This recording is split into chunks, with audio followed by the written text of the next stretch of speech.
Hey, welcome back to the Business of Fitness podcast. Today's guest, we are talking all about advocacy and even, as important as advocacy, how to actually get paid for advocacy, why that matters, and just all things balancing the heavily emotionally charged work that a lot of amazing people are doing with actually making a living doing it. So we have Molly Cameron, who is one of my all-time favorite cyclists. She is just this absolute powerhouse who has been advocating for trans rights for pretty much since I met her 15 or 16 years ago, and also has put so much work into women's cycling in general.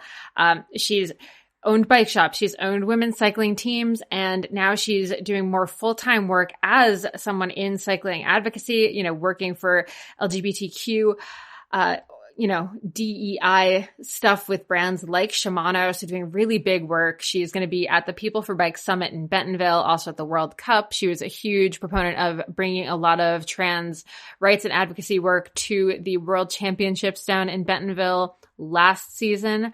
And we get into everything in this episode. It goes all over the place around, what she does on a daily basis, what it looks like working with brands, how to actually ask for what you're worth, how to figure out what you're worth, and, really just how to make all of that stuff happen. And I think it's just such an important conversation because as we talk about, as women, we tend to not be as direct when it comes to asking, what's the budget? Or as Molly puts it, cut the check, which is my favorite new phrase. So we're talking all about how to actually make sure that you're getting paid for work that you are doing. And before we get into that, if you've been enjoying the content in this show and want to go deeper, the Outspoken Women in Endurance Sports Summit is the place for you. You'll get 3 days to focus on practical skills to help you grow your business and accelerate your leadership. And you'll hear from folks like Celine Yeager, who we've had on this podcast talking about writing books, all about how to write effectively. We'll have this podcast's producer, Carrie Barrett, on how to start your own podcast and all the practical stuff you need to know about that, and so much more. So the event is November 11th to 13th in Tempe, Arizona, and you can find out more at outspokensummit.com. And with that said, let's get into this episode with Molly Cameron.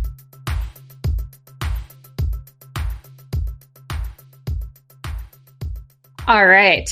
Molly Cameron, welcome to the Business of Fitness podcast. I am so excited to have you here. It's always a pleasure to talk to you and really any other Molly in the cycling world. How you doing? I'm doing good. I'm very, very good. It's summertime. I'm in Portland. Portland summers are amazing. And I'm not traveling for a few weeks through the rest of September. So it's kind of nice to have a little break. Tiny little break. You've been on the road so much lately. Like I honestly don't know how you've been kind of keeping it all together. And maybe this is actually a good question I wanted to ask. I've been trying to ask everyone who comes on the show this first question of reality versus expectation. So, when we're talking about your life as an athlete and an advocate, when you first thought about kind of doing all of this, or maybe when other people are thinking about what it looks like, what do you think the expectation of this job is? And then what is the actual reality of it? I think that the job is broad. We could just say advocacy, and there's like so many things that a person could do working as an advocate. I think for context, like I've technically been self-employed for over 20 years. I mean, I have only worked for like other people less than a dozen times or something in my whole life. I haven't had a lot of traditional jobs, and having owned a bike shop and then, owning a women's team and a kind of like, I've basically been freelancing for the last 20 plus years. And so the obligations and responsibilities are a little different, but in a general sense, I would say that, right, the work comes first and the things you care about are going to come first. So if you take a step back, for me, I think one of the questions you were asking was like, how do you describe what you do for work? And in general, I say, well, I'm an athlete and advocate. And then I would say, I'm an athlete and advocate working, wait, hold on. I'll redo that. When people ask me what I do for work, I say, I'm an athlete and an advocate for marginalized communities within the outdoor industry. And then specifically, I work directly, consulting and advising with brands and events on, inclusive diversity and inclusion policy. And, so I pivoted into this coming from, a sport background, and I'm just getting back to the point of like, what do you care about? So to anybody in any kind of facet of this, it's one thing to like get hired at a job, and, that would be amazing, say a X bike, you and I have both been in and around cycling for a very long time. If any, bike brand, say a big bike company specialized was like, hey, I'm going to hire you to be, this X person in,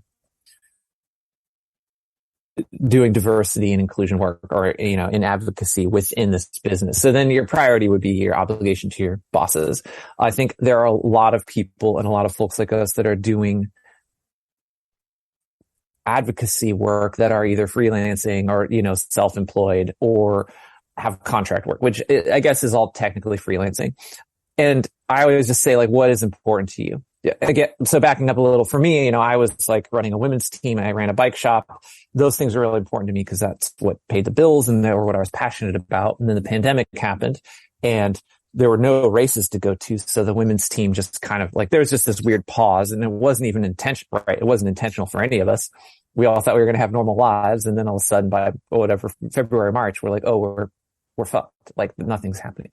So what became important to me in that first year of the pandemic, the bike racing and the women's team and the athletes and all this stuff was really important, but then that just like went away. And so that is kind of when I pivoted into shooting photos and video. We can talk about that later. But then it was the next year when the governor of Arkansas, Asa Hutchinson, signed, the first of a handful of pieces of, anti-trans specifically, but anti-LGBTQIA plus anti-queer legislation and into law. And I got kind of, drawn into this discussion. And then a couple months later, I was like, well, I'm really good at doing this work. And, I was like, so again, what did I care about? Like, that's something I've cared about for decades. I mean, well before I raced bikes. And, when in the 90s and when I lived in San Francisco, the Bay Area, I was more involved in like activism, and I would go to protests and we would do a lot of actions, and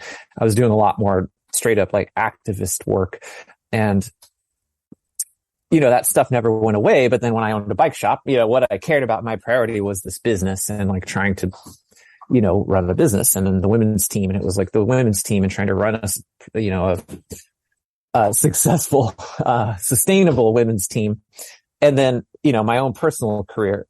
So if we kind of go to like a couple of years ago, me being drawn into this, basically I got drawn into advocating for like, specifically the transgender community in Arkansas. But then very quickly it was like dozens of other states.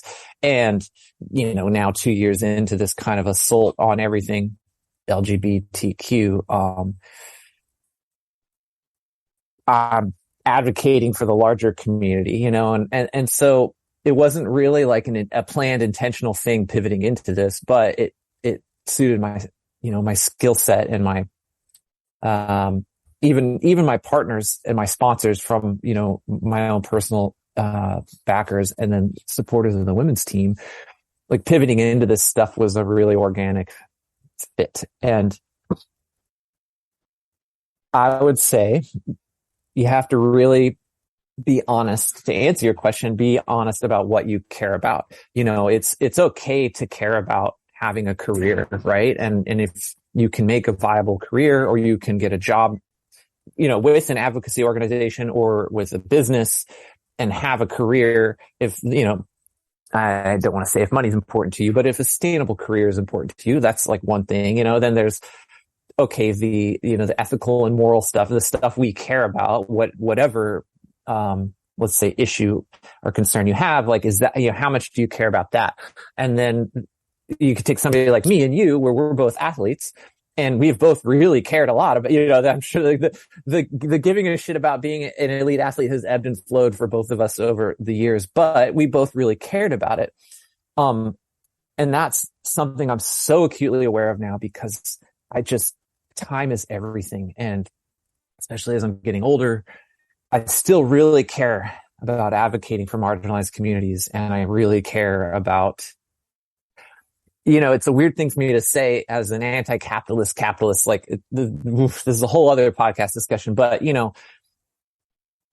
this is one of the first times in 25 years of being, self-employed and running a small business, that I've actually been in the black. I've just been creating debt for years, especially running the women's team. Like when I'm doing it, I'm so passionate about it and I care about it. And then so that's the thing when you think about what you care. When I was running the women's team and doing my own racing, like those things were the most important things. And that's what I really cared about. And what I didn't really care about was money, and so it's simple as that. I went through, running my women's team. I made it sustainable in the sense that like I was going to honor my commitments, my contracts to my riders, to the letter. And then I would make it sustainable so the program could continue year to year. And I felt this like,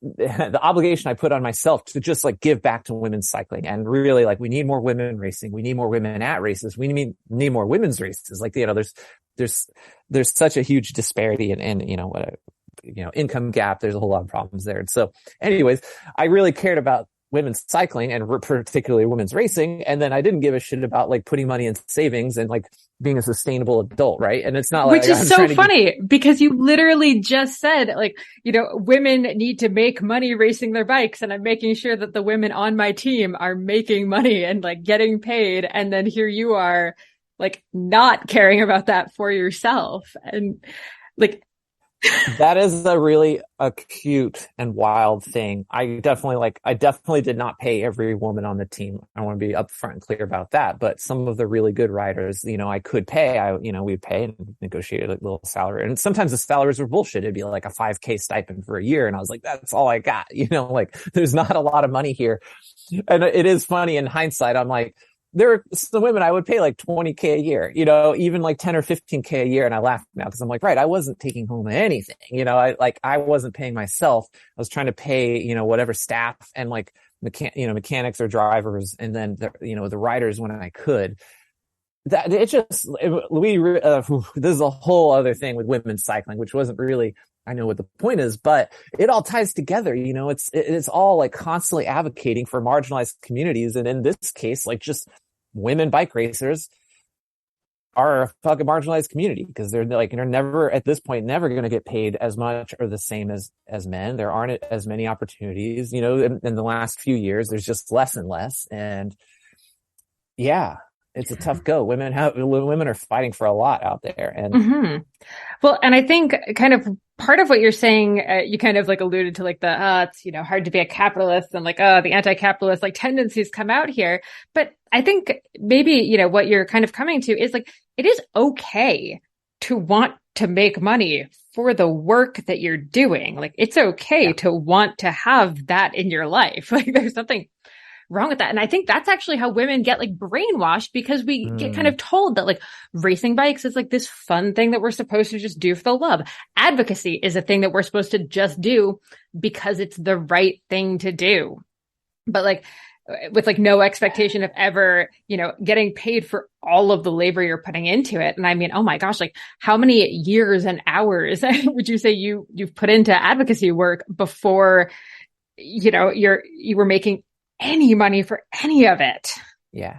I mean, exactly. Like, I don't want to overplay. I mean, I wasn't like some great radical activist and doing some like world changing things in the 90s, but like, people that have known me for a long time are like, you're really kind of just doing the same exact thing you've always done. Like even with me being openly trans and like, even being vegan and stuff like that, it's really funny because I never ever, I mean, intentionally never ever wanted to like lead with my identity in anything I did, whether it was my, racing or my business. And, I'm like, well, now the conversation's different. Like brands want to talk about this. Sustainability is really, really important. The environment is really important, but I'm like, it's always been important. Like, I was in the 90s, I was in my early 20s. So that's kind of when I was able to come to like a consciousness of these issues, and start like forming my identity and my opinions. And, again, things I care about. What do I care about? I went vegan for the environment. I wasn't this hardcore animal rights activist. I went vegan because I realized, and then through, the education research I could do without the internet in the 90s, which was like going to rallies and protests and punk shows and literally being like, okay, like factory farming's horrible for the planet. Eating meat is horrible for the planet because of how it's produced and all this. And like, yeah, sure. You can have a small micro farm and it'd be fully sustainable. Yeah. That's not what's actually really happening in the world. And that's why I went vegan. I was like, this is wild. And it's interesting because so many of my politics were very personal, even me, ultimately coming out in the 90s and identifying as queer and then identifying as trans woman. And I really strongly believe like personal politics are so important and, recycling and, doing all these small things are really, really important. I'm actually kind of having a shift now. And this kind of ties into like, the work I'm doing with brands like Shimano, a huge global brand, it's a gigantic, this number one brand in cycling. It's almost unfathomable for us to grasp what real change on a global scale looks like. And it is law and policy. Shimano North America here in the US, it can have a little influence, but they're not the ones dictating global policy for Shimano Japan, which is like, the parent company. And, ultimately real change, like trying to save our environment, trying to stop polluting the water, the oceans. That stuff's got to come at the top. So it's really weird. Back when I was a little young, it's not even about being younger, but in the 90s, I was like, personal politics are so important. What I do and, what I buy and do. Yes, like it is important. It is really important. Like, I don't want to just say, fuck it, just buy everything, like do whatever you want, be a consumer. But traveling a lot, and we've both traveled like certainly Europe, but like kind of all over the world, I think you went to China, didn't you? I did. That's actually where I met Peter. Yeah. That's right. Yeah. So, like, do you remember, were you there? I mean, I went over for China Cross a few times and like at least a couple of the years, the pollution in Beijing certainly was like bonkers. And that was, this is stuff that like I've known again since the 90s when I was like a young radical. And then, but being there and seeing it, like we could see trash in the streets or on our mountain bike trails and, and being there and being like, right. Like this is fucking horrible. And like, that's the future the world is headed towards. And it's a reality in Beijing. And it's like, oh, it's just China that's fucked up. It's bad. And I'm like, no, that's the whole world. So I don't have a great, like, there's not like a positive end to my ramble here, but small changes at bigger levels are going to impact a lot more than like, again, even here in this liberal white mecca of Portland, Oregon, where everybody recycles and there's all these community gardens and all this shit. I'm just like, it's this one city of like now about 1 million people in this overwhelmingly conservative and red state that doesn't give a shit about most of these issues. And there is some overlap. I don't want to talk about conservative versus liberal or anything, but these, at a certain point, the environment's going to affect everybody. And then people like ranchers and farmers, in rural areas are going to care about stuff like that. So there is like opportunity for interesting overlap. And then I go, well, how does this like relate to LGBTQ issues and transgender rights and all of that? And like, without getting too much into like abstracts and weird academic theory that I'm not an academic, but it's largely about conversations and relationships, like if I can have a conversation with some rancher and I'm not like ramming it down his throat that like farming is bad, eating meat is horrible, you're the worst person, I've been vegan for 30 years, like, oh, you got to save the planet. But if we can find some common ground, and you know, and again, it's maybe not necessarily just about like one rancher, but it is about, you know, these larger corporations that corporations are seen as this evil and Amazon is this evil. And it's like, yeah, but things like Amazon are not going away in our lifetimes. So like what we need to do is like try to influence them to make better choices for the environment, which will, you know, maybe be a little painful and expensive at first, but will end up becoming more and more and more sustainable. You know, and small things like there's a tiny little bit of press about it and they're not getting enough press, but quiet, you know, another thing about working with Shimano is they're pretty quiet about what they do. They don't make big press releases. So they didn't like make a big announcement like, hey, we have made a major pivot away from plastics in our packaging. Most of their packaging is entirely paper or recyclable materials now. And, you know, packages started showing up in the last year or two. And then I would be like, oh, this is great. Instead of these little plastic baggies for all the little accessories and parts, like everything's paper now. And it's great. I mean, you can recycle it or compost it. You know, it's just raw paper. So stuff like that gives me some hope. As we head into summer, rest and recovery are critical for improving sports performance, reducing stress, and living a long and healthy life. We should all invest in better sleep. So, think about the thing you lay your head on for 8 hours a night. If it's not exactly right for you, it can lead to needless tossing and turning, or worse, have you waking up with an unrelenting kink in your neck. My new Lagoon pillow has helped me improve my sleep immensely by pairing me with the performance pillow that has everything I need. So I personally was matched with the Otter pillow. Shout out to Team Otter, which I love because it has a gentle cooling effect. And I was able to choose how much stuffing I wanted in it, which is super important to me because I'm doing a decent amount of CrossFit these days and my shoulders are kind of creaky. So having a pillow that is stuffed just to the right height keeps my neck and head in exactly the right position and comfortable for the entire night. And as of fall 2023, Lagoon launched their 100% mulberry silk pillowcases. It's cool to the touch, buttery soft, and great for your skin and hair. You've got to go check out this pillowcase if you want to feel great and look great every morning. Waking up for morning workouts has never felt better. I'm refreshed and pain-free thanks to my Lagoon pillow. To check it out for yourself, go to lagoonsleep.com/performance and take the 2-minute sleep quiz to find your perfect pillow match. And then use the code PERFORMANCE for 15% off your first purchase. That's code PERFORMANCE at lagoonsleep.com/performance, whole 15% off, and the link is in the show notes. You can just click through there.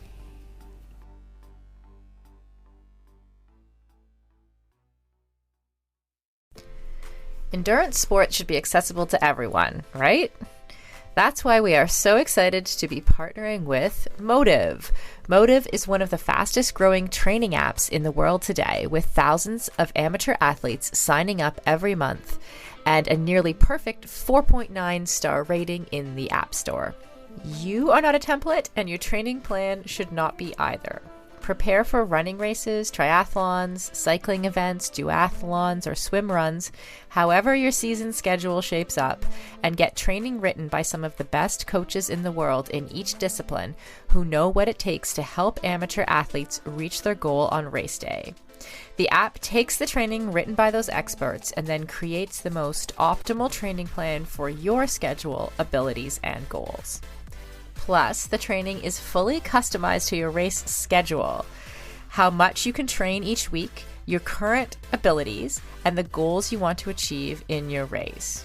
You can use the app for free as long as you want, or get all the upgraded features from the app for just $19.99 a month. But as a Feisty listener, you can sign up at mymotive.com and use the code Feisty for 2 months of full premium access. That's right, you get 2 months of premium for free. So you quite literally have nothing to lose.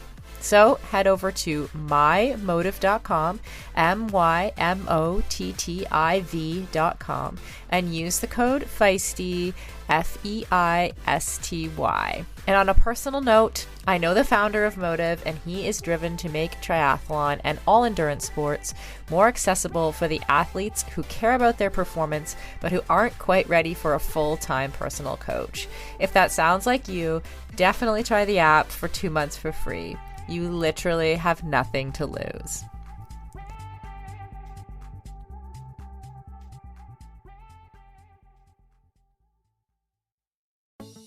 For decades, running shoes have been researched, tested, and designed for men.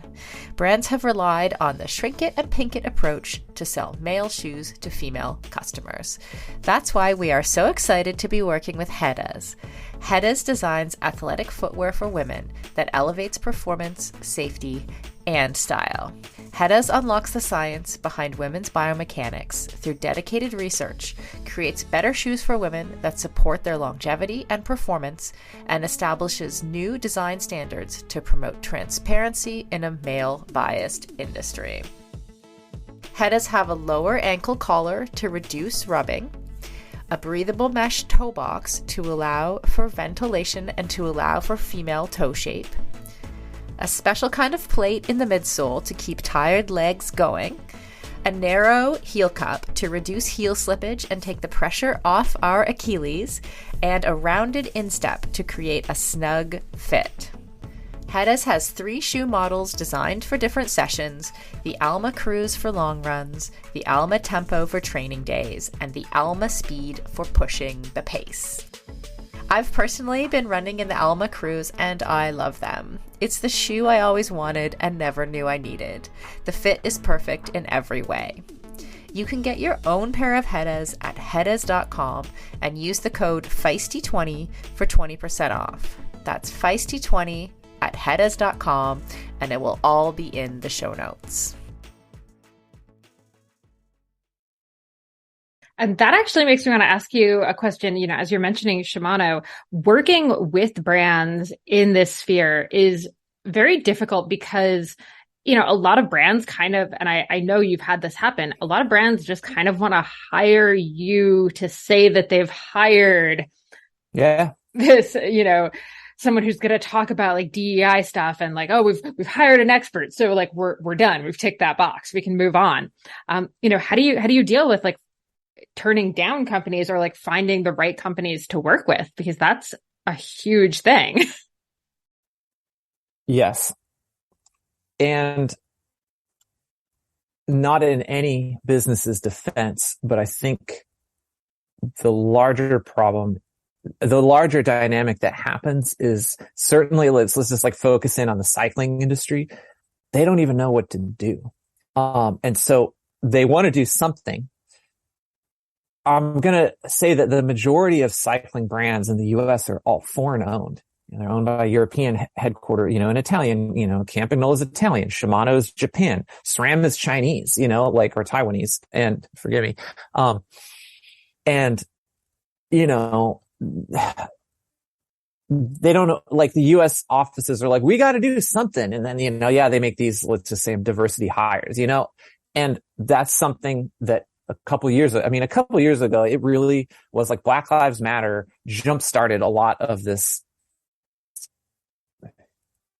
just changing the landscape a bit in business, like across the board, not just in cycling industry, you know, every business, you know, and there are riots and, you know, cops are killing black folks and, you know, it hasn't stopped. That stuff is still going on. There hasn't been some big radical change in US policing, but I, you know, in a good way, I was able to leverage that the next spring. And again, unintentionally, when like all this anti-trans stuff, pieces of legislation started popping up everywhere. And we were kind of like, what the hell is happening? And all of a sudden we're like, there's hundreds of these bills in like dozens of states. This is like, you know, half the country. And, you know, brands have realized like human rights, Black lives are actually important to people, and that there are these very, very real issues. And the pandemic helped enable that for sure. I mean, because there was nothing else going on, and people were isolated, and there were, a lot of different dynamics. But in business, brands were like, we need to pay attention and like listen. How do you determine like whether a company is actually going to do the things that they say they're going to do? Or, I mean, flip side, like, is it necessarily like wrong, I guess, even to take a job when it's not necessarily going to affect a lot of change, but perhaps you being hired is at least like some indicator of progress? Like, do you not take it, or do you take it and do what you can? Right. Exactly. I could talk about this one a lot. Okay.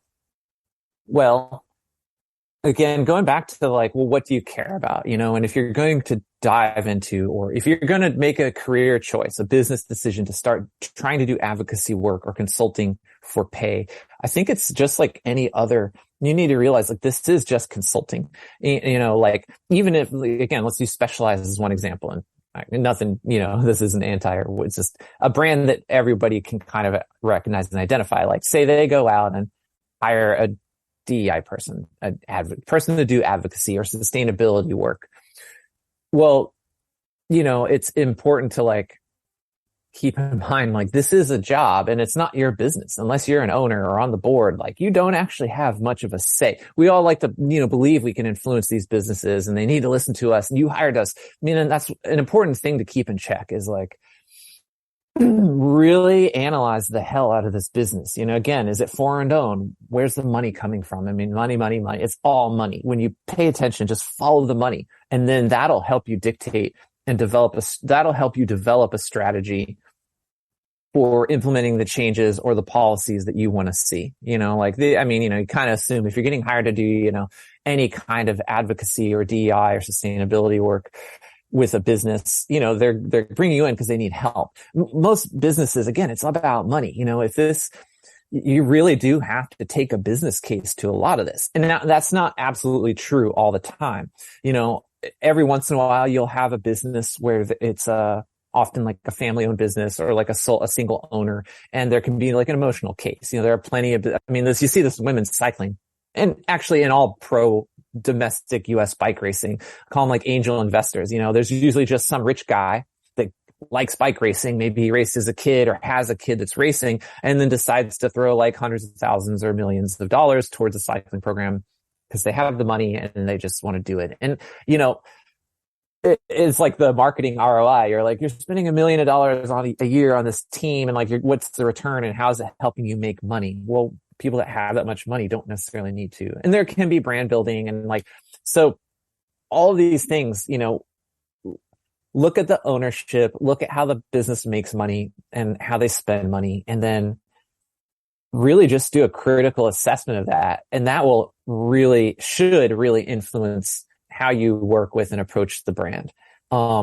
It's totally fair to be very critical. I'm white, and I think people of color are in a more unique and, I don't want to say challenging necessarily, but it's like, absolutely people of color are going to be like diversity higher. I mean, the bike industry is still overwhelmingly white. Bike racing is still overwhelmingly white. And there's definitely, 2 or 3 years ago, the summer of Black Lives Matter. And then every brand's like, oh, we got to do DEI and we got to hire a black person, or, like find the one black person in our company and be like, hey, Marsha, do you have any friends that want to work here, kind of shit. And so like, that's a challenging and unfortunate dynamic. So it's important to be really, really critical. But also I'm like, get fucking paid. Get paid. Take that money. Get paid. I mean, I've been saying, cut the check.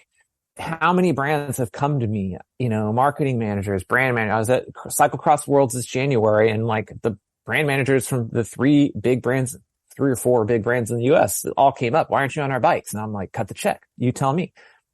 None of them cut the check. So I know I'm not on their bikes. There's a world in which like you have to assess your own value and what you're bringing to the table.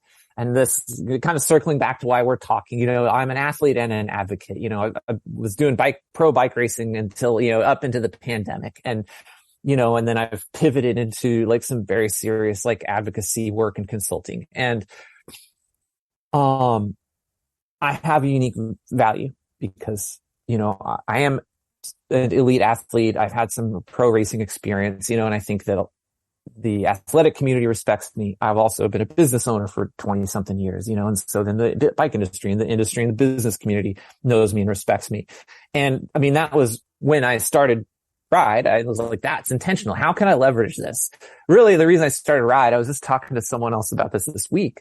It wasn't like, I'm going to start an advocacy organization. I just was like already doing this work, and a couple months had gone by, and I was like, well, I'm stressed out. This work's really hard and draining and emotional. And remember, I keep talking about like, what do you care about? I really care about it. I care about it so much. It's also very immediate. There's this issue in Arkansas, and then there's World Championships less than a year later.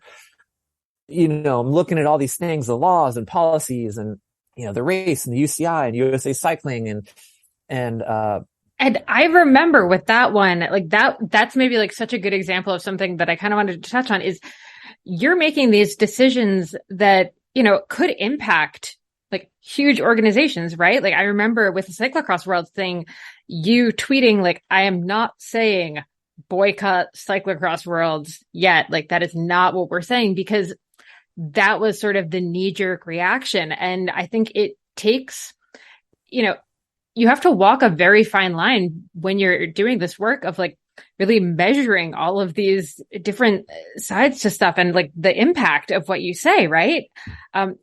It's such a huge emotional burden. And that I think is something that people maybe miss a little bit. Advocacy work is obviously stuff that you deeply, deeply care about, but there's so much emotional stuff that's tied up in it, for better or worse. Like, how do you deal with just all of the inputs and, taking care of your own, mental health as you're doing this? Cause it's so much. Yeah, it's a lot. And specifically this type of work. I mean, the work that all the advocates and activists certainly in the US that summer, Black Lives Matter, where like Black people are dying and getting killed. And like, that's this very real, emotional, fucking brutal thing.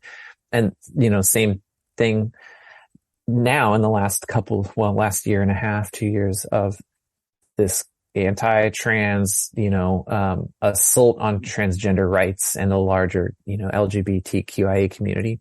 And that's real. Like people are dying, and that's hard. And then you have these micro and kind of like mid, not macro aggressions, but, just the constant, there's just so much, and it is a struggle. And that's where it's like, well, what do you care about? And, I really care about riding my bike and being a professional athlete. Well, like that is like was the first thing that goes away when I'm working, when I do work. I mean, even when I owned a bike shop, retail bike shop, when the shop was crazy busy and I had stuff to do, like I have to give a shit about that because it's how I pay rent, and I have to pay my payroll and my employees and, stay on top of that. Cause if that goes away, everything goes away. And now it's kind of my mental health. I mean, honestly, the last calendar year was brutal. 2021, like the whole year, I just was going so hard. And then going to events and not really riding or training, truly really wasn't riding bikes much. I would just go to events and ride them. And I was like trying to be an elite athlete still, and it just was brutal. And I did more of the same. I rode maybe a little bit more this spring, but then same thing is like, there's just so much. And so I care about being an elite athlete, but that's the first thing in the hierarchy of what I give a shit about that takes a step back, because, well, now after long conversations, I work for Shimano, and I am still do consulting with other brands, and working with all these events, and I mean, individual people and organizations. And the last year was kind of like putting out fires, a lot of it. And it was like, we knew the World Championships was coming, and just, we knocked it out of the park. I mean, that was the thing. All the hard work we did, instead of boycotting the World Championships in Arkansas, I went to Arkansas and built a lot of relationships, and then working with the community there, they made the World Championships a real show of solidarity for the transgender community. I mean, there was like overwhelming representation, and I feel like that is certainly one of the only cyclocross world championships that's actually had this, it's unfortunate that it's political, but just like a human rights statement made at, on the stage, and there's a real like feel of unity there with like the U.S. national team and, the team riders and other, even people not on the team, a lot of the elites and the pro riders like really felt, I don't know, Crossworlds was great. That race was going to happen no matter what. I knew that. And I was like, well, how can we leverage this into a good visibility and representation? And it was great too. And the other thing that was great about it was we did that and it didn't like affect the event at all. It wasn't a negative thing in the least. And so this is the stuff I take back to my partners and the people that, again, I'm still technically a freelancer. I have contracts, all my partners and relationships are contracts. I'm not getting, I'm not on anybody's payroll. So there's a lot of freedom there, but also, I honestly, I wish in a way, I don't know if I wish it, but there is still a part of me that would, maybe I feel that I could get more done if I actually worked for a brand. I could take Shimano, for instance, they're Japanese owned and I'm, advising and working directly with North America, but, I don't speak to Japan at all. It kind of goes through North America. And so I try to help influence them and steer them in what I think is the right direction. But ultimately I have to just be like, well, it's not my business. Shimano's going to do Shimano and ultimately Shimano Japan is going to do Shimano for the world and all of their, and there's a part of me that's like, well, if I worked for Shimano, but then I don't actually think that's true. I think this is and so this might be a piece to people, to the listeners. It's a little unknown. There will be instances in businesses where like you could come in and make really great change. Like I have actually specialized as a good case. I have personally known people and I've worked with people that have been in various like, DEI or sustainability roles at Specialized and have been doing like really incredible shit and like implementing really cool things. Whether it's like marketing or storytelling or like better hiring practices, and more inclusive hiring practices. And yeah, you can implement real change, but there is also a lot of room to play when you are freelancing and you are your own boss. But I'm meeting with my CPA this week. So there were a bunch of questions that we were going to talk about. Maybe we can pivot into them. The bookkeeping side of being a freelancer, as all freelancers know, is just exhausting. Even I always laugh when I'm like, oh, I have to do invoicing. Like, oh my God. And I'm like, yeah, but like, I got to get paid. I got to do all this extra work just to cut that fucking check. I got to cut the check for myself. So I have to do all the work, Yeah, I literally had to do that to myself this morning. Like, just sit down and get your invoices out. Just do it. Like, no problem getting the articles in. But like, when it comes to, then asking for the money for them, I somehow like, Well, I mean, you said it earlier, especially for women. This is a thing that women get like tricked into feeling guilty about and asking for the things that they're owed. And, you see this on everywhere, like not even just in business, I mean, and yeah, it's a challenge. And so being your own boss is really challenging, can also be really fulfilling. I'm definitely in a very privileged place in the sense of like, I have been my own boss for such a long time. So it was not scary for me. It was scary in a sense, but it wasn't a big leap for me to go from running a bike race team and, owning a bike shop and then a bike race team. And then, even me being like, I've been a privateer for 20 years of being a bike racer, and I'm like, truthfully, no big team wanted to sign me. I was transgender. Like, what are you, dude? Are you a woman? What category are you going to race? Like, nobody wanted to hire a trans person for the last 20 years. Like, I tried to get jobs and tried to race for other teams. Like, nobody wanted to touch me. Also, like, I wasn't the greatest talent. I wasn't like winning UCI races or shit like that. So, like, it wasn't a big pivot for me to like start doing some consulting and then getting paid for the consulting. But it still is actually, it was a challenge for me to figure out what rate do I charge, cause I was like, I haven't been doing this for that long, though. Then I was like, wait, I have. And with my business experience, certainly like in this little ecosystem of cycling, right? Like with bike racing and the cycling business and industry and manufacturing and, cycling brands. Like I'm really familiar with all this stuff. It just like was really wild to pivot into this. And like, I'm really grateful. Okay. Actually, I'm not grateful at all that I'm doing advocacy work. I wish I wasn't, right? Like this work is brutal and I feel like I didn't really answer how I manage it. It's hard. This summer was crazy busy. Being at events is like both uplifting and exhausting. I've had some amazing experiences, mostly overwhelmingly positive experiences this summer. A few just like devastatingly, brutally hard, just frustrating and exhausting experiences and conversations, and there's still a lot of work to do, but that's why I'm not traveling. I had events in September and I forget where the hell I went. I went to Rebecca's Private Idaho and, it's a 10-hour drive and I drove out, raced that. It was amazing. Came back to Portland and I was like, I need to be settled for a bit because as a self-employed advocate and consultant and athlete, I have to like get on top of my invoicing. I sent an invoice out that I should have sent in February.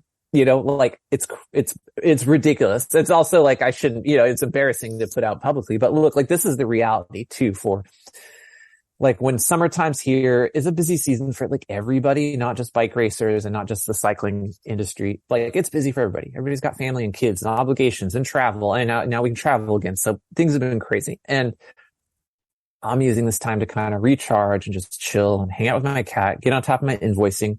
One of the things I'm working on is a rate sheet so that I'm speaking at the People for Bike Shift conference next month.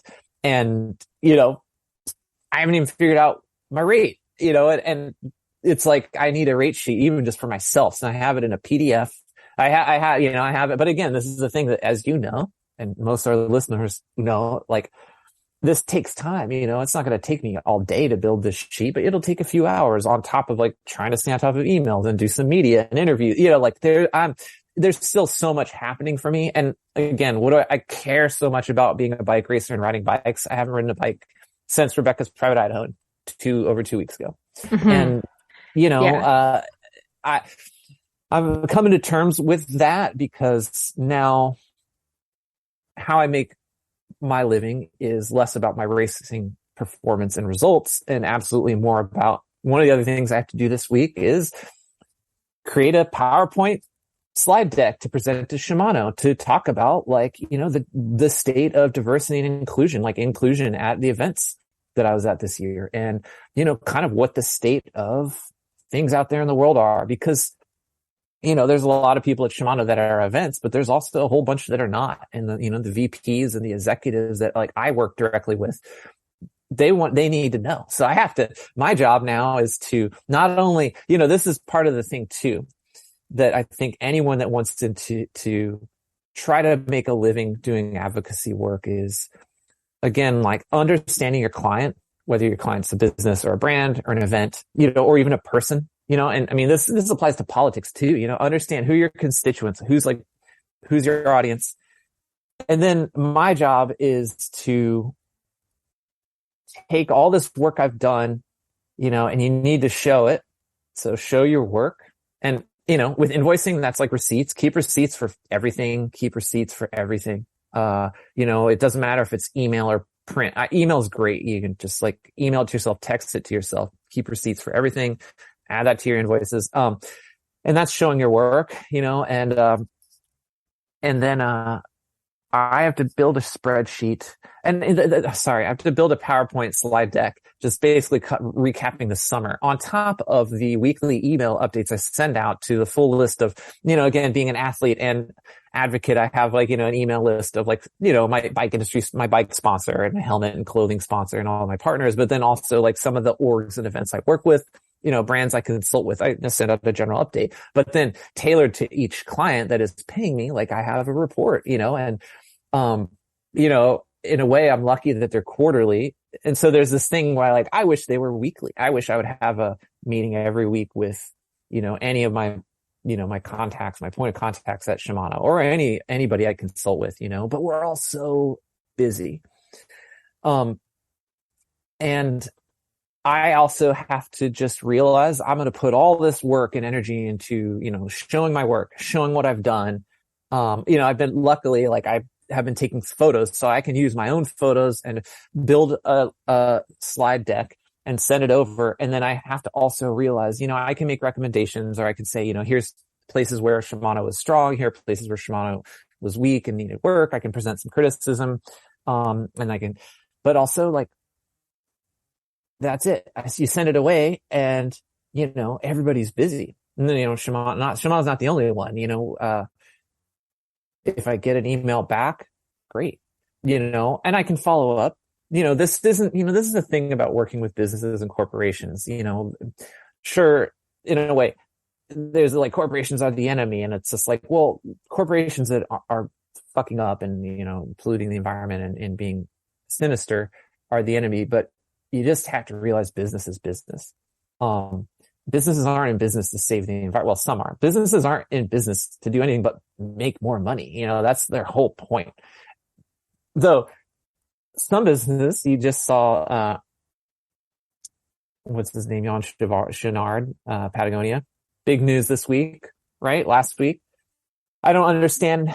I just glanced at the headline when I was like falling asleep and I was like, wow, cool. Patagonia is now owned by the planet. Okay, awesome. So like that is this like super rare case. Patagonia has always been like that, this kind of activist business, which is very rare. I mean, that's probably one of a handful of companies that have ever operate like that in the world.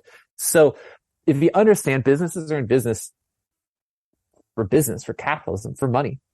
Now, like my job is to like show my work, and then try to steer the ship and guide the leadership at these businesses or organizations into making better decisions, or, allocating more budget to me so I can do more work. But then I have to like, I really, one thing, it's not an absolute that you have to have a business case in your advocacy or activist work.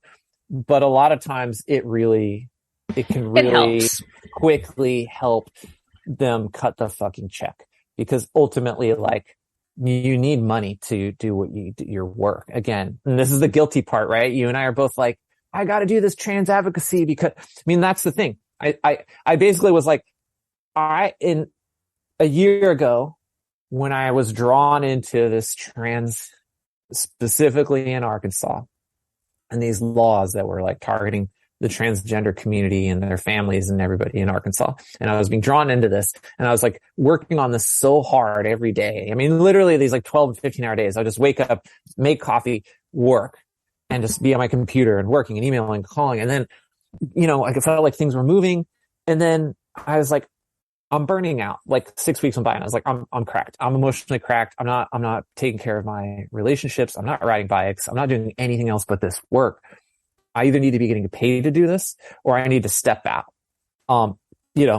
And I felt guilty thinking that. And then I'm like, well, I shouldn't feel guilty, like Molly, the camera doesn't have to save the world. And I say this to you, all of your listeners, like it's not on you to change everything and save the world. Like, you have to make sure your mental health and your family life and your home life, your partner, if you got kids, or, I got a cat, I got to make sure my cat's taken care of. She's got anxiety. I need to take care of her. You got to make sure your life is right. Otherwise, you're going to be garbage. So you can really, really give a shit about advocacy, really care about it. But if everything else falls away and your whole world's on fire and is a mess, and, you cannot afford housing or anything, basic living things, then everything's going to come undone, and you're not going to be useful to anybody. And I definitely hit that point last year a couple times, and this year a few times, where I was like, and in a smaller way, like in the course of a month, even this month, I went to Rebecca's Private Idaho, and I knew I was running on fumes, and, I felt my racing. I felt like I was running on fumes emotionally and mentally and even physically, and then I was like, all right, I need to take care of myself. So I came home, and like, luckily the events later in this month were, there were ones that I could back out of and say, hey, I'm not going to come down. I really wanted to be at Rome Fest. I think I don't remember, is it Sedona or Fruta this coming weekend? Yeah, Fruta. I've never been to Fruta. I love Ash and Andy and the Rome Fest, but I was like, I need a break. I need to not travel. I need to get on top of my billing and my invoicing, get my business life right, so that I can go into the fall and winter and, not continually be on the back foot. And then my mental health, I just need to like be home, water the plants and tend the garden and, work on my van a little bit. And yeah. And okay, on a practical level here, Yeah. how are you keeping all of these different projects that are in all different stages? And I imagine your inbox is like 800 emails a day. Like, how do you keep all of this stuff organized? Like, what apps are you using? How often are you checking your inbox? Like, what are the tools? And then how do they shift from like when you're home to like when you're on the road? Because on the road is even harder to like stay on top of stuff with time zones changing, and it's a nightmare. So how the hell are you doing it? I'm probably like the worst. I mean, I definitely have ADD or ADHD and, okay, backing out a little bit, I got to a point, Shimano is a big partner of mine. And so it represents a big chunk of my income. And so again, I have to be like, well, I have to prioritize this big partnership client. And really ultimately, like, it's a relationship. And that's allowed me to say no to a lot this year, not just in this last few weeks where I was like, oh, I'm not going to go to this one event. It was like, no. And even working with them, they were like, we don't need you doing something every weekend or even every month. Like, let's pick a handful of things we're going to do this year, 3 things, and knock them out of the park. Right. And that's like, just the point backing out is like, this is the first year, again, I've been working for myself technically for 25 years, since the late 90s. And this is the first time I was like, I can stop hustling. Well, I'm still hustling, but I don't have to hustle every minute of every day and check my email, my phone, and constantly like trying to say yes to everything. And it's been really good because it's when you're overwhelmed, I don't love being like a Jill of all trades, like a jack of all trades is like, does a bunch of stuff, but isn't good at anything. Everything's like, okay. And I'm like, I would rather, be really good at what I'm delivering to Shimano and working with them. And then, realizing like, okay, up front, I mean, even this winter, I was like, maybe I can ride my bike and train a little, but I know that like being a top level pro athlete probably isn't going to manifest this year. So, all right, that's going to be, I'm kind of saying no to that. I'm going to like not stress out about not training a lot. And I'm just going to kind of like let it come as it does, but being able to say no to a lot, and yes, so my inbox is full. It's crazy, but part of it is like the anxiety. Like, I don't have that anxiety. Like, I feel bad. There's an email from Meyerson. He made a recommendation and I'm like, I got to get back to it. But I literally haven't even I saw it and I didn't even click on it. Right. And that's the thing I would do is Meyerson, an intro for some consulting work. And I would click on it just to get a sense. And I was like, I can't even do that anymore. So these are just my personal tips. I'm not recommending anybody follow these because I'm definitely not a great, productivity guru. No, I'm not a productivity guru, but personally, I've been working a lot harder on focusing on like doing what I can do and be effective and like getting it done. And, I work okay. Like, I work fine with deadlines. Like, I want to get this PowerPoint slide done by tomorrow. And that's fine. Like, I can give myself a deadline. All right, 9 a.m. tomorrow, I need to hit send on it. And it's just got to be done. So, I can, but you don't want to like cram all the time. You don't want to be forcing yourself, because then there's more stress and anxiety. Like, I have to get this thing done. And because with the nature of like travel so much, you're right. Like, when I travel in the last couple years, I just realized it was like nothing happens when I travel. And it's a good and bad thing because I look at my calendar and like, I have like, I'll block out the whole days of like from the flight all the way through the flight, either back or onto the next event. Right. And so there'll be like a 5 or 6 day blocked out period on my calendar. And it just says whatever, rule of 3 in Arkansas, because I'll be there for 10 days. Nothing will happen in that day. And then on those days, and that allows me to like be available. If my phone rings and I see it's you, like I can actually answer, just be like, hey, what's up? And like, sure, I've got 20 minutes or like, sure, I actually have an hour or 2 right now, but also it allows me to be present because like a big piece of the like hands-on advocacy work I'm doing is like just being at events and the representation piece. And relationship building. Like I've just always been about people. People are everything and relationships are everything. And I want to be like present and authentic.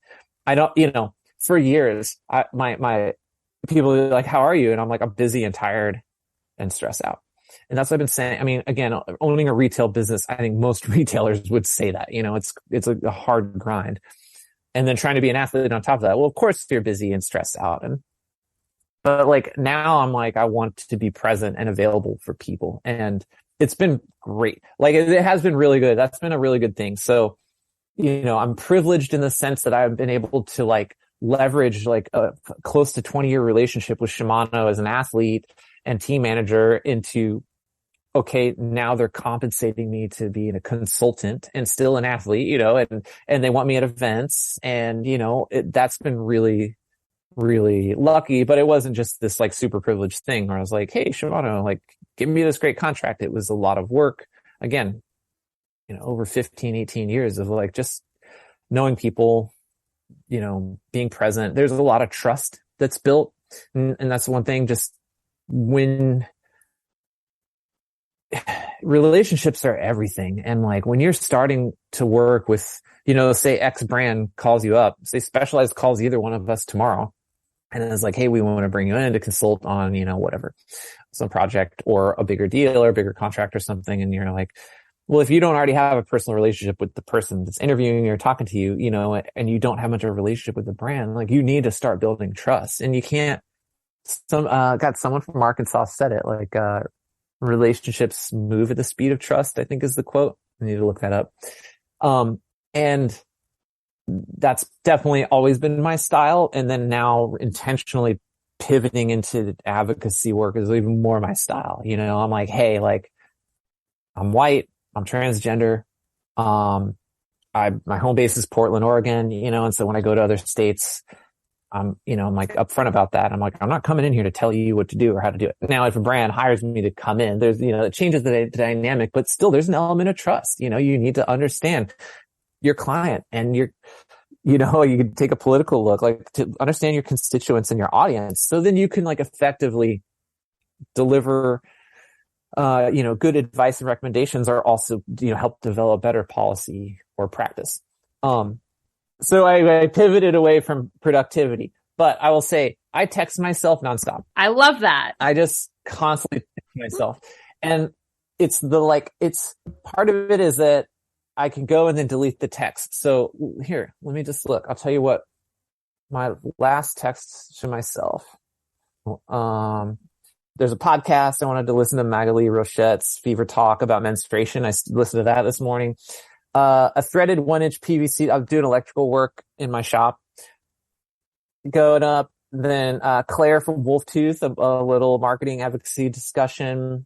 And then, yeah, it's like partners, like I need to invoice. I'm not going to name the partners, but there's 3 cycling industry brands that I need to contact and invoice. And then when I'm done with it, I can go on my phone and I like just delete it and then it's done. And then years ago, I got into the whole Google ecosystem. I'm not a person that like loves or hates this. Like I'm not an Apple. I don't love or hate Apple. I don't love or hate Google. I'm like, you know what? Google's great. It's been easy for me to use, works for me in my brain. And then everything seems to kind of dump, I put something on my phone. It shows up in the right calendar on my computer. Great. It's pretty seamless.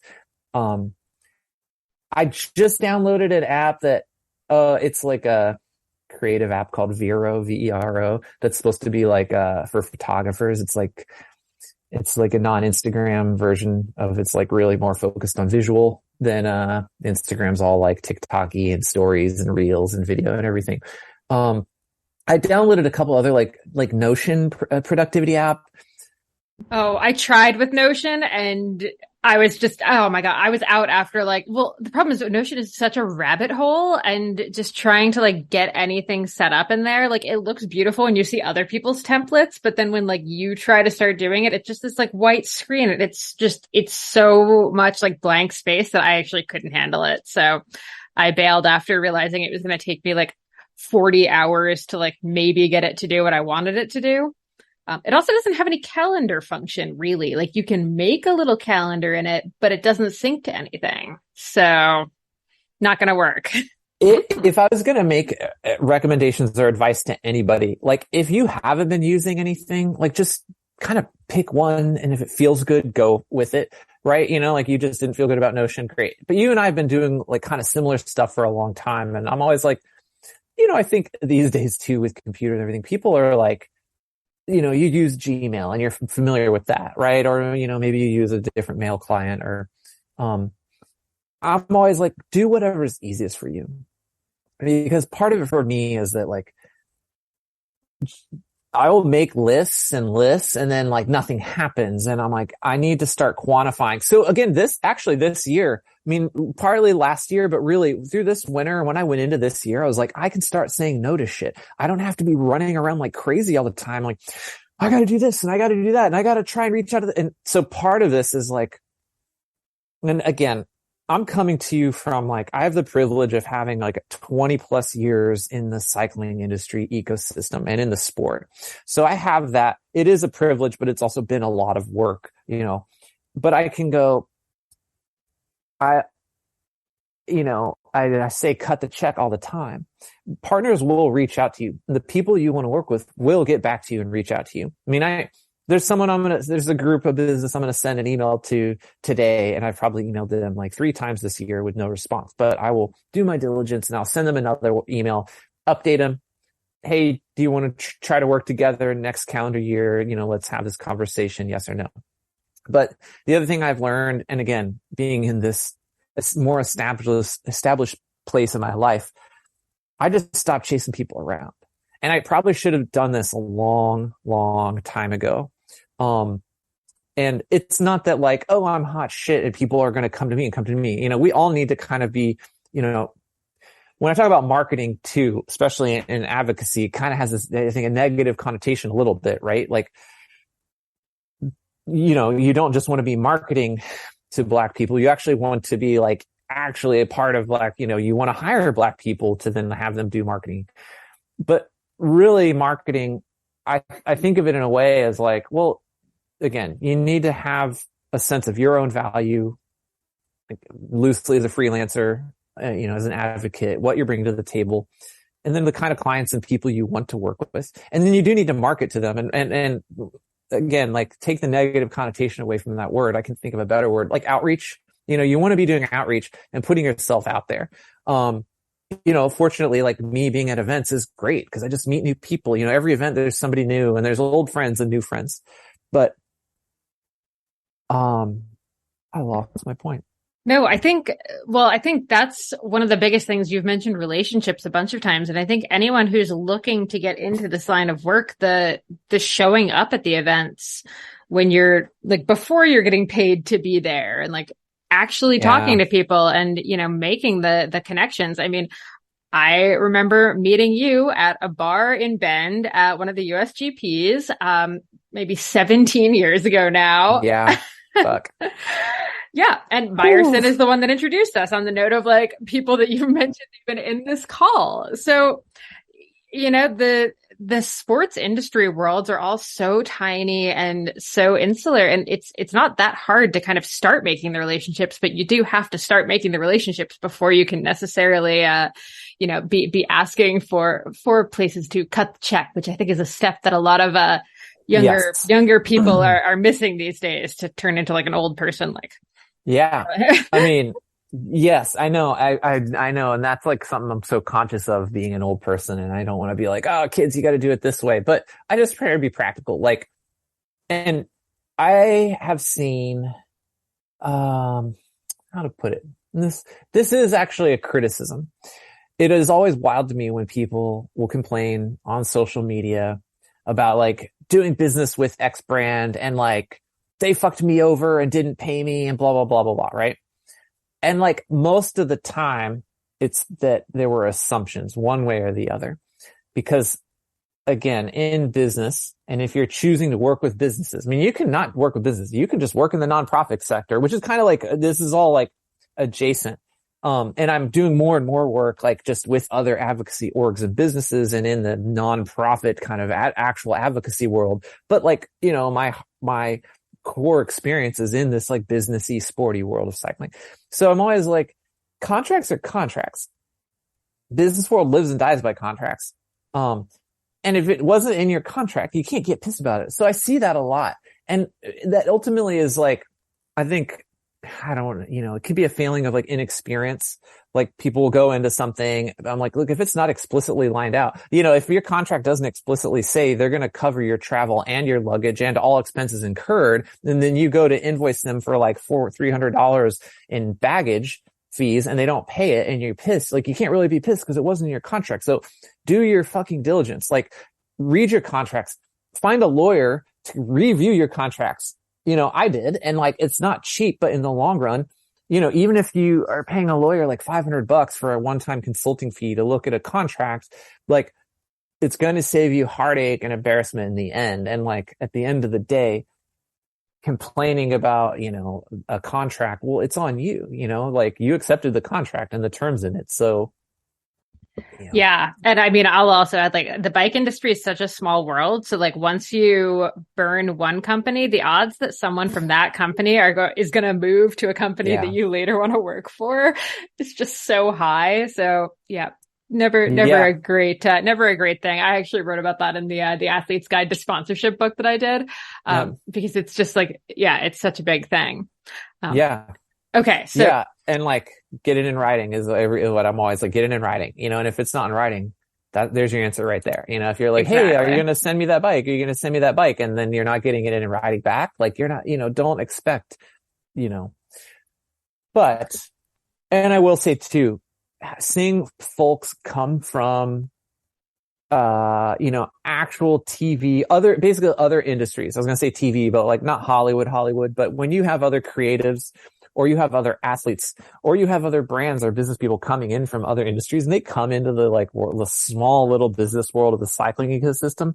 Like it's not like, it's just wild, the budgets that cycling has, these like shoestring budgets, and it's cool in a way because we can like pull off a lot with a little budget. But like now I'm like, no, cut the check. Like my time is money. I'm not going to do this film project for you for like $1,500. No, like that's a $10,000, $20,000 project. And like, this is business. So as much as like, corporations are business, like it's good for you to act as like an empathetic business, because again, like if you're struggling to pay your bills, that's going to be stressing you out, and that's going to inhibit your creativity and your passion and your drive to like, and your ability to advocate for other people, So if you're not advocating for yourself up front to make your life sustainable, like how the hell are you going to be able to advocate for other people?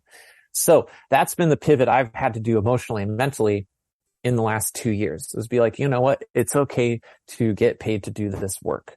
Like I should be getting paid. People of color should be getting paid. Women should be getting paid more. Like queers and trans folks should be getting hired and paid. So, it's not just like cut the check to Molly Cameron. It's like cut the check to all of us, and then study your contracts. Like. Yeah. No, I love it. And I loved what you mentioned before about even just that you were going to put together a rate card. And I think for anyone, that's a good exercise, whether or not you're going to send the rate card to anyone. Like, I think making it just for yourself, so you have that starting point. So not every time you're trying to put together a proposal, you at least have something that you're looking at. It's like, okay, this is what I've done in the past. This is what I'm going to ask for. And it kind of almost like holds you accountable to yourself, that you have to like ask that dollar amount per hour or, per project or whatever. I love that. And then that also serves to weed out the clients that don't want to pay, or, the clients or organizations, where you're like, well, here's my rate. My daily speaking fee is $1,500, and that's a 3-hour window of time on one day. And then, it's great. You can always negotiate. There's always room. That's what I always say. I'm like, try to have a real sense of your value. Are there other people out there in the world doing what you're doing? What's your unique value proposition? And get familiar with all these weird acronyms and business terms and expressions.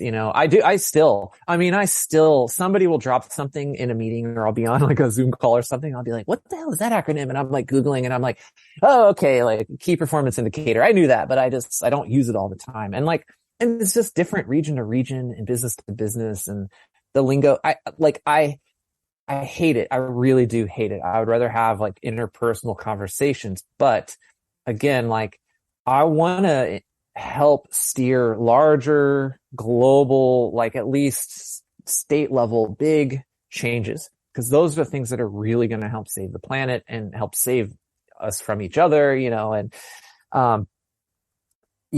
being familiar with that language is important. And then, I love it. And that kind of leads into the last thing I wanted to ask you about. We've talked about photography. We've touched on it a couple times. This is something you taught yourself. Obviously, a lot of what we just talked about, the business stuff, it's stuff that you kind of just pulled together over years of doing this. Maybe photography is probably like the best example. You got into it during the pandemic. How did you go about just like this learning process of like, I want to get into photography. I'm going to be pretty good at it. And I mean, it's clearly served you pretty well. I feel like photography and video stuff at this point is just like, if you can have even like moderate skill in it, it's going to be such a helpful, like added tool for like any job that you do. Well, I didn't get into it saying like, I'm going to be really good at this. This is actually just, again, like a really kind of cool thing that just kind of randomly happened, but it happened because of my relationships. So, my women's bike race team's 2 title sponsors are automotive brands. Gill's Point S Tire and Auto, owned by my buddy Eric Gill. He's been a sponsor of the team and mine for, again, close to, 18 years or something. And Nokian Tires, which is a, Finnish tire manufacturer. They make car tires. They used to make Hakkapeliitta, like snow. They used to make bicycle tires, so they're famous for like snow and ice type bike tires. And they don't make or distribute. They don't make them in the U.S. anymore. But anyways, and Nokian also. So interestingly enough, automotive is way ahead of the sustainability game than the cycling industry is, and driven largely from the top down, from racing. So F1, it doesn't take much digging to see the businesses and even the structure of F1. I mean, granted, it's not the entire focus of F1, because again, F1's a business and it's in the business of selling its product, which is Formula One racing. But they know, they're like, look, like we need sustainable fuels. Like they just are, the business case is they're realizing like this is just getting more and more expensive. It's also not sustainable. Also, like public opinion, and specifically to Finland, Nokian Tires is based there, and they're so sustainability focused. Like you look at their social media and their marketing, and then also their product and their business goals. They're like, sustainability is front and center. I mean, it's almost in every single piece of marketing or literature they put out. And Gill's Point S Tire and Auto is like an oil change and tire shop, bunch of stores all over the U.S. At the retail level, it's a little slower to embrace. It'd be like a bike shop in your town, like being like a global leader in sustainability. Like probably not going to happen, but bike shops are always like, how do we recycle inner tubes? Like, how do we recycle all this scrap metal? Like, what can we do? And, how do we cut down on waste and, use recyclable solvent in our solvent tank and stuff like that. Long story short, my 2 automotive brands, when the pandemic happened, again, it was early spring of a couple years ago, and I called them both up separately. Like, hey, can we have a call? And I was like, look, it looks like we're fucked. There's not going to be any racing this year. I was like, it was March at that point. I was like, again, their contracts, they pay me to do this, like basically to market and promote their brands. And I just was like, hey, I just want to start this conversation. And it was really quick and easy. Both brands separately were like, you know what? Don't worry about it. We're going to honor our contract with you through the year. We'll revisit it this summer when we see what's shaking. Cause I was like, hey, this could be like years of this pandemic. Like we could be in for something like, so what do you want to do this year? And they both were like, hey, we're honoring our contracts. And then not like a couple weeks later, Eric from Gill's Point S calls me up. He's like, hey, you do some video work, right? And I just said yes. Cause again, what I used to do was I said yes to everything. It didn't matter. It didn't matter if it was like way outside of my scope of ability. I just said yes, and I would figure it out later. So literally I was like, yeah, of course, because I figured, like, I've always had a little interest. I took photography in high school and I'm in the black room and I developed black and white photos. But like, of course you did. You were like punk rock in the 90s. Yeah, it was sort of like a requirement. We were listening to Jane's Addiction in the dark room, and I don't know. Talk about the tattoos we're going to get when we turn 18. So but none of that like stuck with me. Honestly, I don't actually shoot much in black and white now. And like, anyways, I did, but I said yes to this guy, and he's like, cool. Well, what I want you to do is like, we want to like during the pandemic, we want to go to each of the stores here in Oregon and like do manager interviews. So I basically had this project, which was really easy and kind of pandemic safe. Like I would go to the stores and I would shoot exterior shots of the stores and then interior shots. So what I did was I asked, again, you and I have been in cycling. We know all these amazing creatives and video people and photographers. And so two of my best friends in town are professional wedding photographers. And I said, hey, I got to shoot all this video. Like, do you guys have any gear I can borrow? What do you think? And I was like, what do you think? Like, do you want this work? And honestly, the budget wasn't like huge. And so I was like, oh, it's great. I don't have a lot else going on. There's no bike racing. I'm not training or really riding bikes. And so I just pivoted completely into video work. So I didn't actually shoot still photos. I borrowed equipment. And then after I got the first little paycheck from doing the first couple weeks of the project, I was like, hey, I have a few grand. Like, what should I buy to shoot like 4K video? And another creative friend was like, buy a little Panasonic Lumix. I forget what it is, G4 or something. And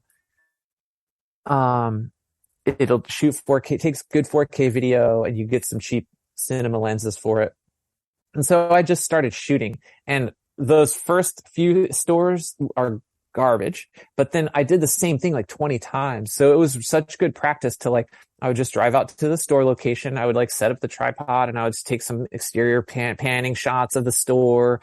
And then I would go in and I would have the manager sit down. It would just look like this. I would frame it kind of like this Zoom call, and then would just like hit the camera. And I had a handful of interview questions, much like your podcast. And it was great. It was kind of like in-person podcasting a bit. I would just ask a question and let them talk. And I'm like, I know that I'm pretty good at like, I'm pretty good at talking, but B, I'm good at getting people to talk, and like getting them to open up.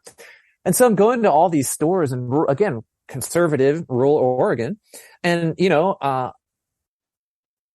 it's an interesting thing to go in as Molly, and some of them knew I use she, her pronouns. Some of them it never came up. I'm just there to like interview these guys. Car guys don't want, like, none of them want to be in front of a camera. They hated it.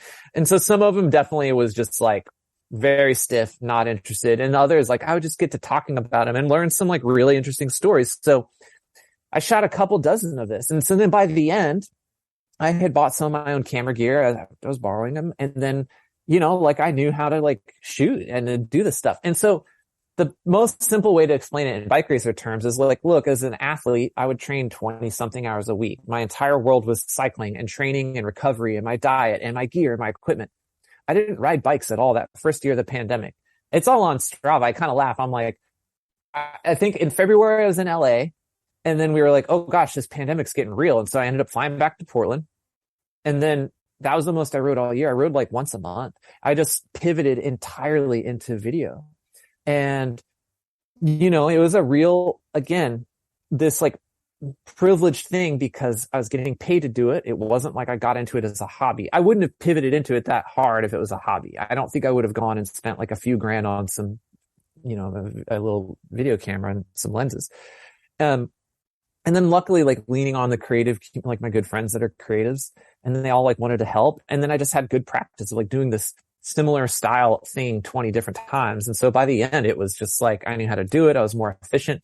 Then I started like trying to learn how to video edit, which is a whole other world of like, I'm still like, I can do it. I'm not good at it. It takes me forever. And same. At one point, yeah, it's crazy. Yeah. Flow Bikes at one point was like, oh, so you know how to use Adobe Premiere, right? And I was like, sure. Yes, I do. So like, that's the thing. That's what I did. I was like, sure, I can do it. And then, and that was great. And then that was like contract work. And then that ended after I shot all the stores. And then I was doing some other smaller contract work. And honestly, it got to a point where I was like, hey, this isn't enough budget for me to like take a day, because then it got to a point where I was like, oh, I'm like competent at this. I would never say I'm a good DP or videographer or whatever. Like I can shoot okay, and I have like a reasonable eye. Like I know what I want to see and how to frame it. I still have a world of like technical things to learn. But I realized the camera I had was shit at taking photos. I was like, why do my photos just don't look good? And like, then one of my professional photographer friends was like, you need to just buy the cheapest full frame camera. Just go buy like a used any brand, but get a full frame camera. And so full frame is like 35 millimeter. And I never like, again, this is like, I'm just discovering all this. I didn't realize the video cameras I had didn't have a very big sensor, and it had like a smaller crop sensor. So the photos just like, they were fine. They just didn't look incredible. So I went and bought like a $500 Canon digital, like full frame camera. And it was like the first photos I took, I was like mind blown. Like, oh, that's what I need. And then Canon came out with a newer one that did both. It was like a powerful. And at that point I had some camera gear. So I like sold a bunch of the old camera gear and then bought this one newer Canon and was like, it's kind of like I say, it's like new road and mountain bikes. Like a new $1,500 mountain bike right now is better than like the mountain bikes we were spending $5,000 on 10 years ago. Like you have so much fun. The suspension works great. It's awesome. Like it might not be the lightest thing out there, but it's going to ride and work a million times better. And it's kind of the same thing with a lot of technology. Like I'm not really a huge gear geek, like I'm not geeking out of, I got to get this new lens and I got to get that. I just was like, new technology works better. It just works. And then Canon came out with this whole new R system and like, it's like, it's not a gimmick. And then I talked to my photographer friends and they were like, well, it's kind of expensive, but like all the new lenses will be this R series. The new cameras are insane. So sure, if you can sell off all this old gear you bought and like buy one of those bodies, like it's a good investment. And then, like with any of that stuff, you can always sell it. I was like, well, and so then I kind of pivoted into photos. And I just like love it. And then again, I'm still learning and, like I make a little money here and there from photos, but it's definitely not, again, this is part of like, can kind of personally say no to that. I'm not trying to make photography like my main hustle. Frankly, I don't think I'm good enough. Like I think I can take an okay photo and there's some I've taken that I really liked, but I'm also like, like I think I'm a little ways away from like, again, like Specialized calling me up and being like, we want to bring you in for this shoot. I'm like, no, there's like, cause now I wouldn't just be like, sure, I can do that. I would be like, no, why don't you hire like, Dominique Powers or, like a list of any other bunch of really good photographers. I would rather see them do it because they're actually professionals. And yeah, so photography, it's really, really fun and really challenging. And it does help. Like I can, again, when I'm done with this call, I'm going to literally switch over to the PowerPoint presentation and start dropping photos in that like I took so I don't have to negotiate buying the rights. And then also for me too, in the work, it like kind of shows the work. I'm like, I was at this event. Here's photos from this event. Here's, good things that we saw. And here's some places, that, Shimano has some opportunities here. And here's what I recommend we do different. Yeah, exactly. I think, when you're talking about advocacy as a career, the ability to tell the story in some way or another, whether it's you're, decent at video or photography or, audio or writing, like any of those things, I think you do need to kind of figure out like, how are you going to like get your message across, but then also, like you said, show your work after the fact. So I think that's like such a good thing for people to be thinking about as they're trying to get into it, because otherwise you're hauled up in front of a board going like, well, I did some stuff. Yeah. And you're like nervous about public speaking too. So now you're just under the desk and it's a whole thing. Oh, I'm nervous. I mean, this people for bikes thing. Again, all this stuff, advocacy, photography and video, like I just took the time and the energy I put into training and preparing to be a bike racer into advocacy and photo work. And so in the same sense, I'm going to be in Arkansas for 2 weeks in October or more. And, there will be Big Sugar bike race. I'll be there. There's the Fayetteville World Cup I'll be at. And then there will be this People for Bikes conference. And I'm pretty sure I'm speaking and I'm doing a ride. I don't know. I'm doing a few things. And so I'm like, I need to train and prepare for that. Literally, I'm already like making notes and like thinking about kind of like you said, this like whiteboard. Then I'm like, okay, I have a few different things that I'd like to talk about, but what, and then I'm going to train for it. I mean, literally, like that's kind of my approach is like, I'm going to prepare and train for it and then try to understand like my audience at the conference, but also my client in People for Bikes who are paying, bringing me in to do this.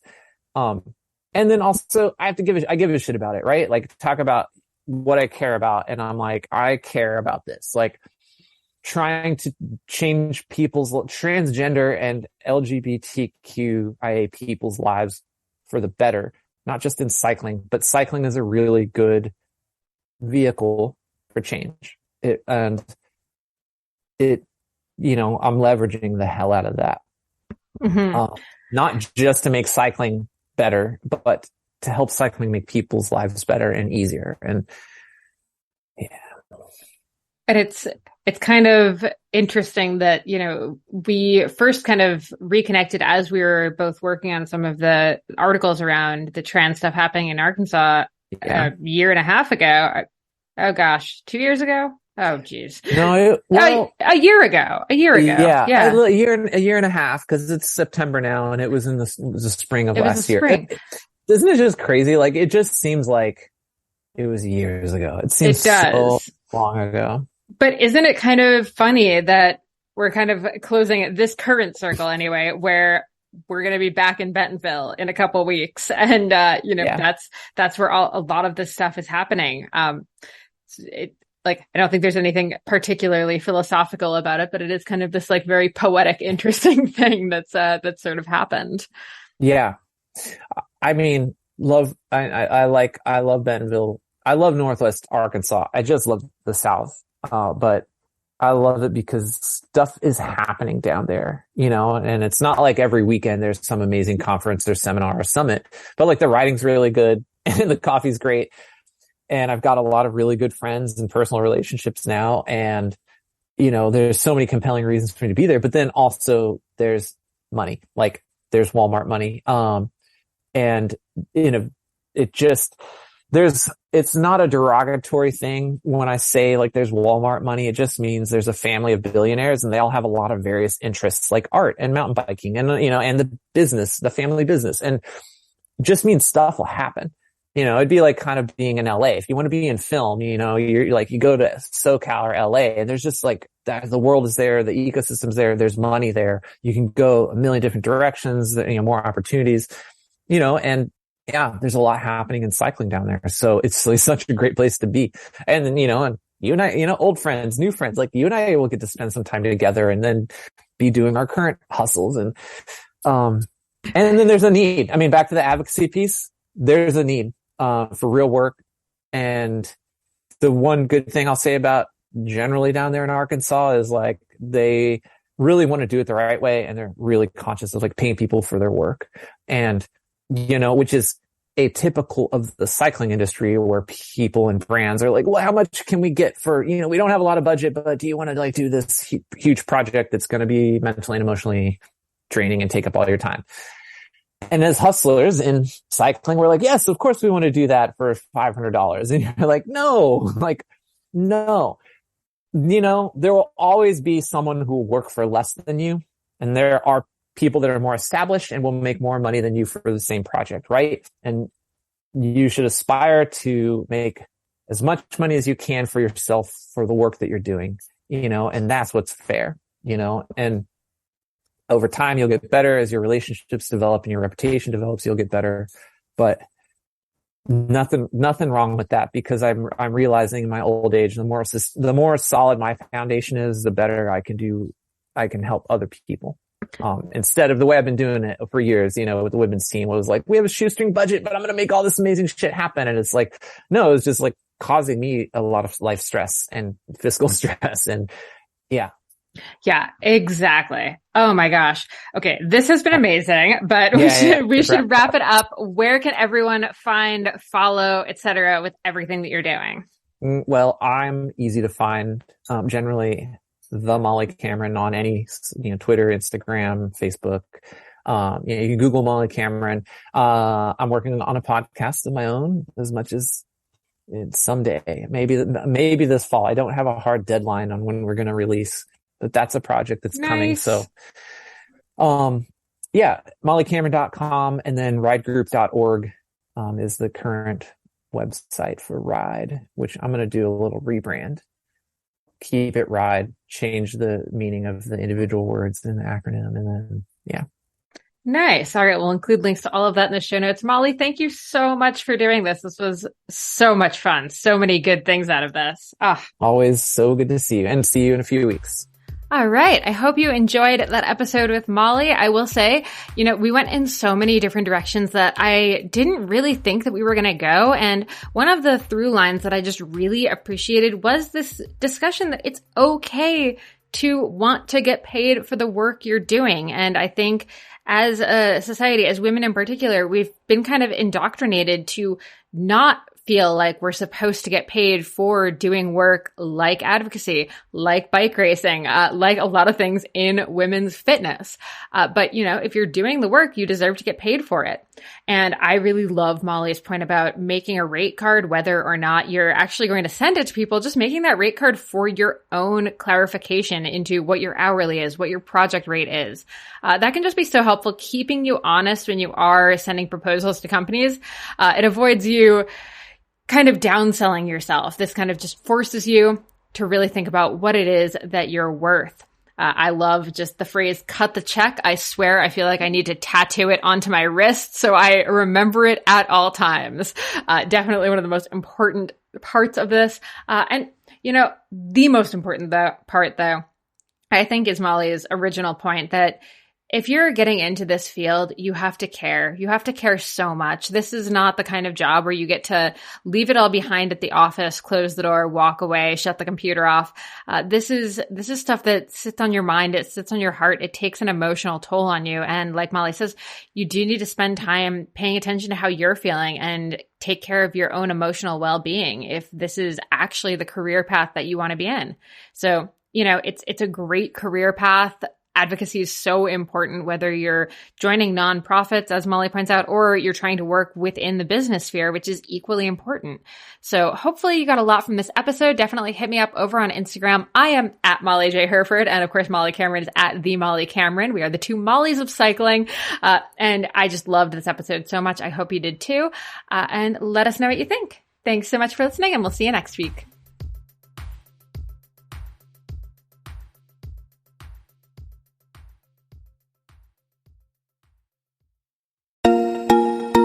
As a lifelong runner and triathlete turned CrossFitter, I am stoked to announce that the athletic eyewear brand Tifosi Optics has joined us as a partner here at Feisty Media. Tifosi sports glasses hit all the marks for athletes. They're shatterproof polybicarbonate, so the lenses not only reduce glare, but also offer scratch resistance, which I 100% need.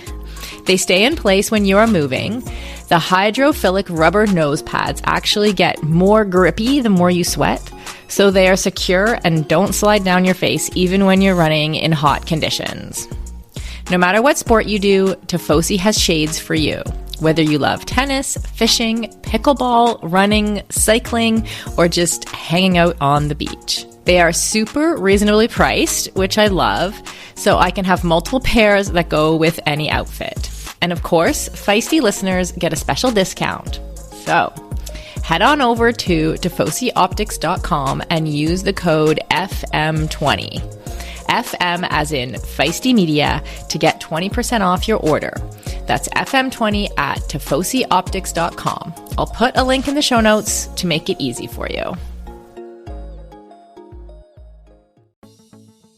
Building muscle can be tough, and gains can be so slow, even for those of us who do a lot of strength training. As an ex-endurance athlete who is now in perimenopause, I know this all too well. It can be frustrating to put in the time in the gym and not see the results I'm looking for. That's why it's super important to take the right supplements at the right time. One of those supplements is essential amino acids, which are needed to trigger muscle protein synthesis. Muscle protein synthesis happens when you eat high-quality protein, like eggs or whey. And by supplementing with additional essential amino acids, you can make sure you are getting the full benefit of your training sessions. Targeted essential amino acid formulas can be up to 4 times more effective than just eating protein. I've been taking amino acids for almost a year, and in combination with eating quality protein and a couple other supplements, I have managed to turn the tides on age-related muscle loss, which starts at 30 for women, by the way, and I have continued to make strength gains as I head towards 50. AminoCo has been a long-time sponsor of Feisty Media and has supported all of our brands and podcasts over the years.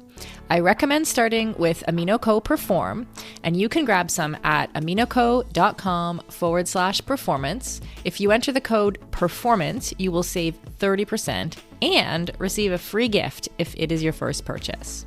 Give it a try and let me know how it goes. That's aminoco.com/performance and use the code PERFORMANCE to save 30%.